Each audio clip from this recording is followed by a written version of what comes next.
And welcome back to Who Would Win, the week of Who Would Win. And tomorrow is the last day. That means that's when the speed round comes out. From Ichigo Kurosaki, we have the Battle of the Mech and Tech in Bio. Cybermen from Doctor Who versus the Borg. Now, I will actually say, because we've been watching Doctor Who, me and my girlfriend, for so long now, I have a lot more knowledge about the Cybermen than I initially did. I will say my knowledge on the Borg is not as wide and varied, but I do know of the Borg. I remember watching at least some episodes of Next Generation, including episodes with the Borg. Um, so give me one second here. I'll actually just get the Borg up here right now. The Borg. So the Borg are, I can't actually remember completely if the Borg they're okay. So the Borg are described as a pseudo-species of cybernetic humanoids or cyborgs from the Delta Quadrant known as drones, which form the entire population of the Borg Empire, the Borg species. Um, entire population of the Borg collected. Their ultimate goal was the attainment of perfection through the forcible assimilation of diverse sentient species, technologies, and knowledges that would be added and absorbed into the hive mind. As a result, the Borg were among the most powerful and feared entities in the galaxy. Physiologically, the Borg droid varied according to species which is assimilated. Upon assimilation, a drone would cease to grow body hair and would develop a pale skin species. But in terms of the Borg itself, this okay. So the history of the Borg. The precise origins are unknown. As of 1484, they were reported as controlling only a handful of systems in the Delta Quadrant. But by 2373, they had assimilated thousands of worlds. In addition to a stronghold in the Delta Quadrant, the Borg dispatched vessels throughout the galaxy. So it's actually not known what the origin of the Borgs are, but there are theories. For example, like V'ger may have possibly been a progenitor of the Borg through time travel shenanigans, but it's not entirely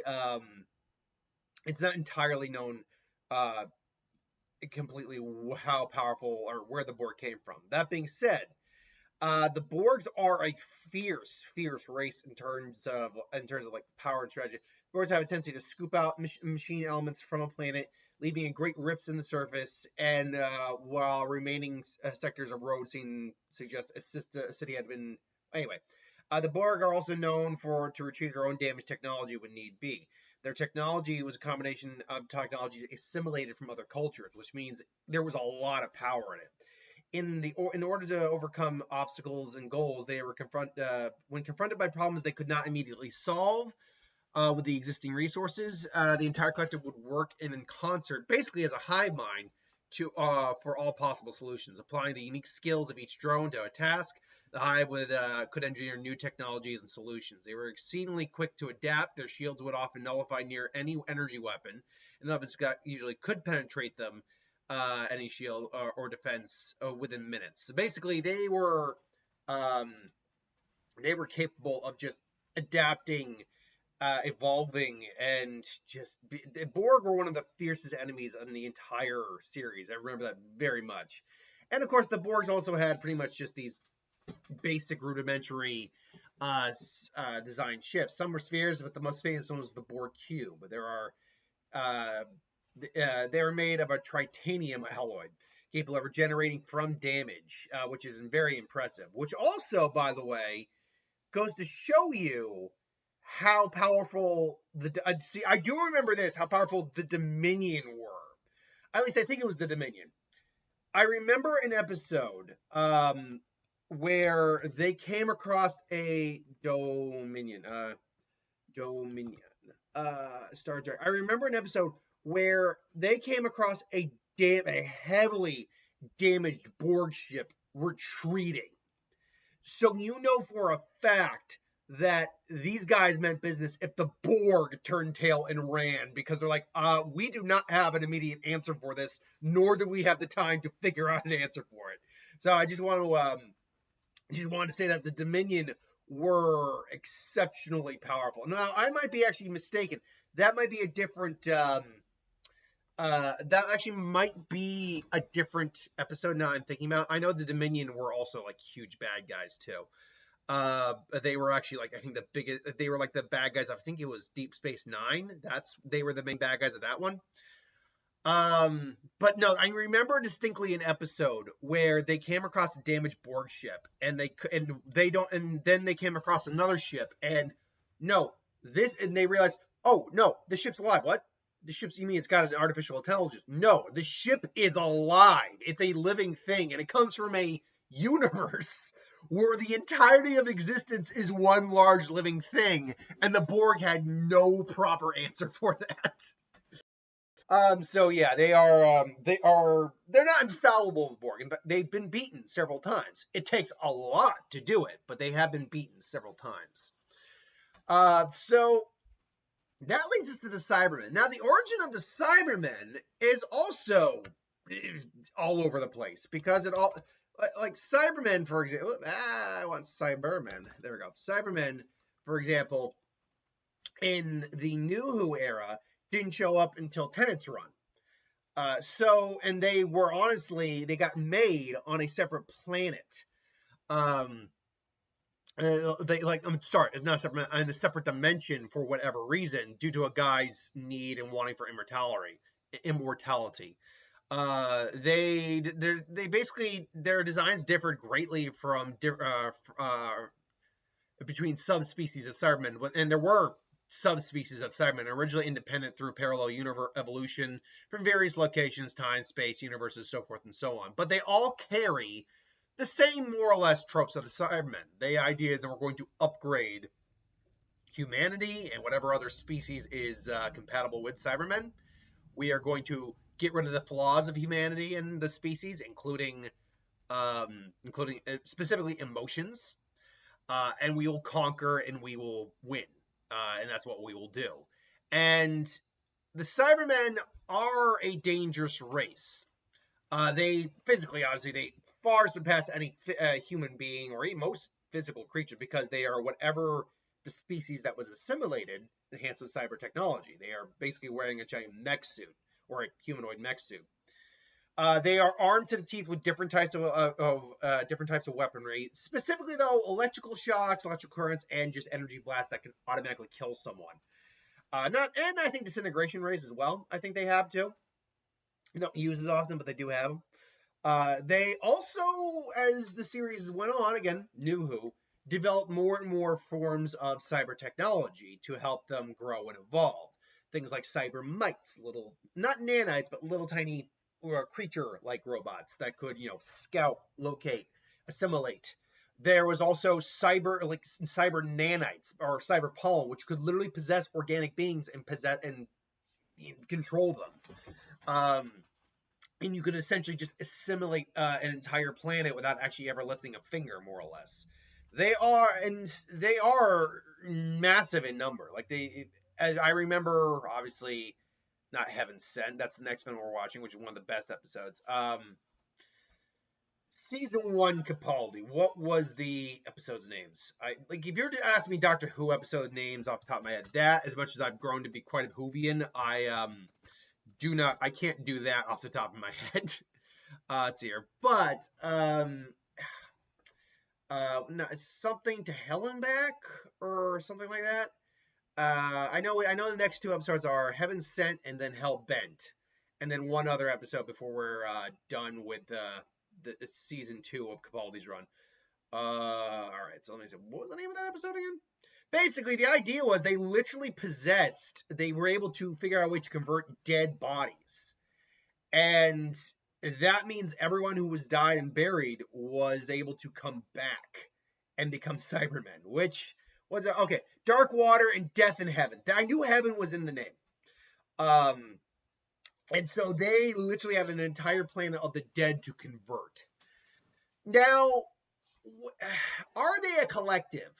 Surprisingly, no. That's where the Borg do have an advantage of it. The Cybermen do have a collective, cybernetic intelligence, kind of like a Skynet, if you will, but they're not connected in a hive mind in the traditional sense. They're not all experiencing the same stuff at the same time. They can transmit immediately and have access to the entire cyber network, but they aren't all simultaneously experiencing the same things at once.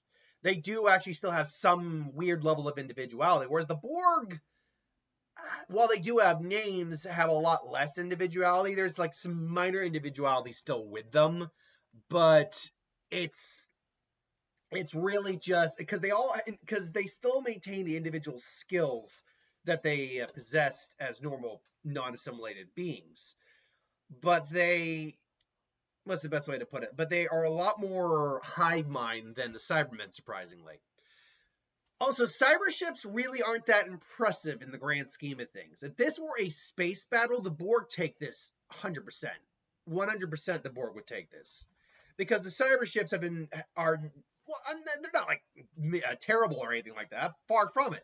It's just they don't show the same level of adaptation that, say, a Dalek ship or Time Lord ship would possess. They're dangerous in other ways compared to those species. So let's just call it aerial space battle, this Borg would completely decimate the Cybermen. However, let's just hypothetically say that a ragtag group of wild, emotionalist, Cybermen teenagers go on board to stop the Borg. But yeah, let's say that happens, that these, a group of Cybermen are able to get onto the Borg ship. Could they take out the entire Borg that are on that ship? And surprisingly, I actually think the answer is yes, because while the Borg certainly are dangerous in close combat, they are nowhere near as durable as Cybermen are. Cybermen are literally armored corpses, more or less. And the energy, the offensive capabilities we've seen from the Borg, I mean, yeah, we see phasers, and phasers are powerful, don't get me wrong. And I'm sure they have phaser technology and even beyond that, but what we've seen from a phaser, I don't know would be able to get past cyber armor, which is designed to be able to reflect a lot of damage. It takes things like sonic screwdrivers to screw these guys up, things that actually affect their inner technology. That or you just need hyper powerful weaponry to do it. Now, do the Borg have hyper powerful weaponry? On their spaceships, yes. On their normal persons, not a lot of the time. Yeah, they have powerful weaponry, sure, but I don't think a normal phaser would be able to damage a Cyberman enough to get rid of them. Plus, the Cybermen aren't just going to be sitting there letting them take that, or taking the damage. They're also going to be firing out attacks. Not to mention, if it gets somehow physical, boom, they're going to just completely wreck that. So the question then becomes, and this would be the ultimate question, would one be assimilated by the other? Would Borg be able to assimilate Cybermen or vice versa? That is a really good question. So I would say this. Cybermen would probably...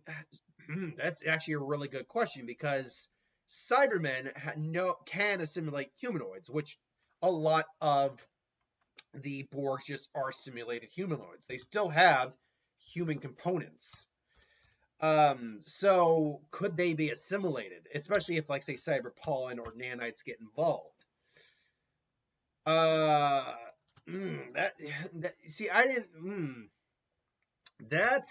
didn't think about that, at least in terms of context of this fight. Oh, it's a good question, honestly. I guess it's just a question of which technology overpowers the other. Both have assimilated other species. Both have existed for a long time, but the Cybermen, due to Doctor Who, probably have existed a lot longer than the Borg. And we don't see the Cybermen assimilated very often, if at all. We see them beaten, we see them shut down, we see them destroyed. But assimilated Cybermen? Don't see that very often. So I think the Cybermen probably have resistances to assimilation because it's like a sentient AI kind of in its own way. So I'd probably argue in favor of the Cybermen for that. The Borg certainly are more dangerous when it comes to assimilation, I'd say. Just because of how they assimilate and the body horror that comes with that. But with that said, the Cybermen probably could hack into the Borg. It would take some time. And the Borg would be fighting them off because the whole hive mind would be fighting off the entire cyber network. And there's individualistic skills that are still involved in the Borg. But while they're doing that, the Cybermen, because they aren't all one hive mind, can still attack the fleet. They can still attack the individual cyber Borg. They can and just bring the fight to the homeworld. Oh, this would be tough. This would be tough. I think, though, in terms of like a more soldier-like race that is designed more for war and combat, I would go the Cybermen in terms of like a conquering plan. But the catch on that, then, is they'd have to actually get past the actual Borg's ships, which, unfortunately, is the big problem here, that I don't see this Borg ships, I don't see the Cybermen ships being more advanced in terms of their actual firepower, shielding, technology than the Borg ships. So it's a weird catch-22. They could assimilate and destroy the Borg if they could get past their ships, which I don't think they can. So I would say the Borg win this because they're probably never going to be a scenario where the Cybermen are going to be able to just infiltrate the Borg. Again, although they do have teleportation also, the Cybermen, they could be able to send some Cybermen onto the ship of a Borg if they can bypass the shield, which I think maybe they could bypass it temporarily. In which case, then they conquer the ship, take over the ship, basically make it a cyber ship now, and then Trojan horse that shit into the cyber, into the Borg, homeworld, hive mind, whatever you want to call it. Okay, so in that case, then I will lean, like, if we're doing percentages, which I don't do anymore, 51% in favor of the Cybermen. But look, I am saying this as someone who, admittedly, has only so much knowledge of the Borg. I do not have a extensive knowledge of the Borg. But in more knowledge of the Cybermen than the Borg. So that might be why I'm favoring it a little bit, but the Cybermen have proven to be very capable. Now, granted, the Cybermen are not infallible either. The Daleks easily trump the Cybermen, because the inferior, the beings known as the Cybermen. So, yeah. They have lost before, certainly. But that's my thoughts. What do you think? Let me know in the comments below. Thanks for watching. Hope you enjoyed, and I'll see you next time.